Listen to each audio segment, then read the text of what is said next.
Soy una mina, coqueta y feliz. Toda mi vida fue un trampolín.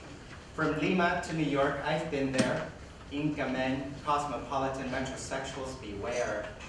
Soy una bestia, una furia, mujer asiática con raíces latinas. Esa soy yo. This is me. On a yellow island named Jeju-do, solitary, solid, singular, I was born. But I grew up in Lima, where people called me a Mina, a gal. Funny enough, that's my name. During the 90s, my parents followed the Japanese to live under the rule of Fujimori, the president of Peru back then. Ironically, my father never had anything nice to say about the Japanese. No trust them. They took advantage of our people. We fermented cabbage because we were poor. We made kimchi with chili, onions, and garlics. We let the ingredients fester for months before we ate it. But the Japanese invaded our shores and they ate raw, expensive sushi. Don't think I'm judging. I'm just relaying my father's words. Cooking facts, he said. In New York, my therapist calls these facts a trauma, so I asked her, his trauma or mine? There was a silence. Therapists always want you to answer your own questions. They're tricky, aren't they? Well, I guess looking back, Dr. Lee, whether the trauma was his or mine, because history books said this, but people said that, were only facts. Just facts. Then again, little did I know that I would fall in love with a Japanese man. A Peruvian Japanese man. The shock just made my father die. Mina, ya.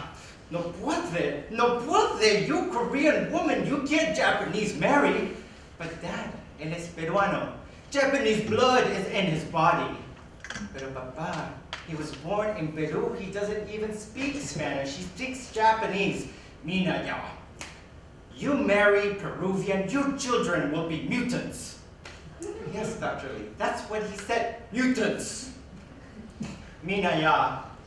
Japanese men invaded our shore and raped our women.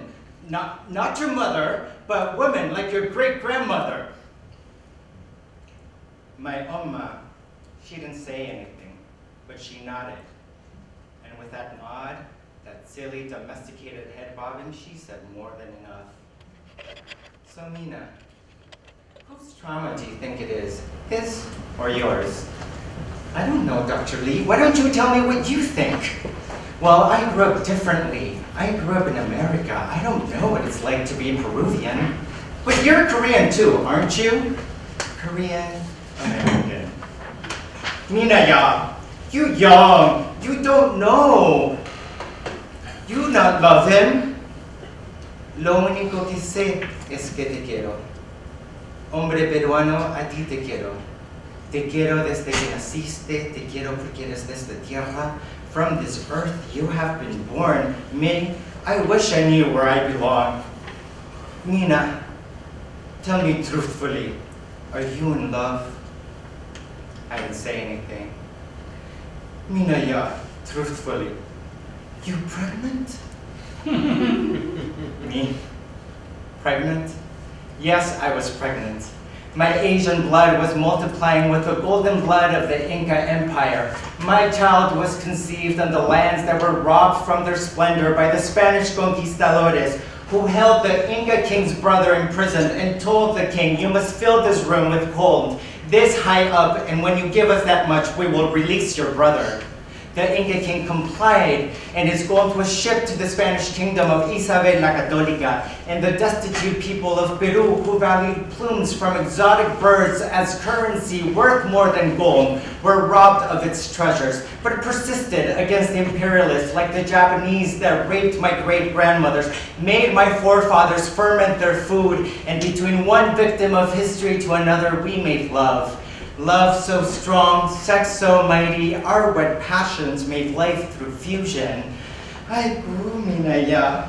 I grew. As my Oma howled in greater pain than I have ever heard, my father collapsed. He had a heart attack. He dropped the bulgogi on the floor, tipped over the table stove fell on the kitchen mantle, and the pool lit till there was a pool all over the house. And as our house burned down, my Oma cried aiku as my childhood home collapsed. Its ashes were swept up by the Pacific breeze, crossed the Iguazu Falls, and landed on the Amazonic canopy. My parents' labor, sweat, and tears finally found sleep between the puma and the iguana. Aigu Mineka. Aigu. My father's last words were that he wanted his body buried in Jeju-do. So there we went. My mother stayed with him. She didn't want to be alone. I did. I left. I came back to Peru, to the father of my child, who told me that we were different, that our love couldn't be. And all of a sudden, I felt a pain in my stomach as I vomited for hours and saw everything I had eaten in Korea regurgitated on the grass of my beloved's garden. I felt ill.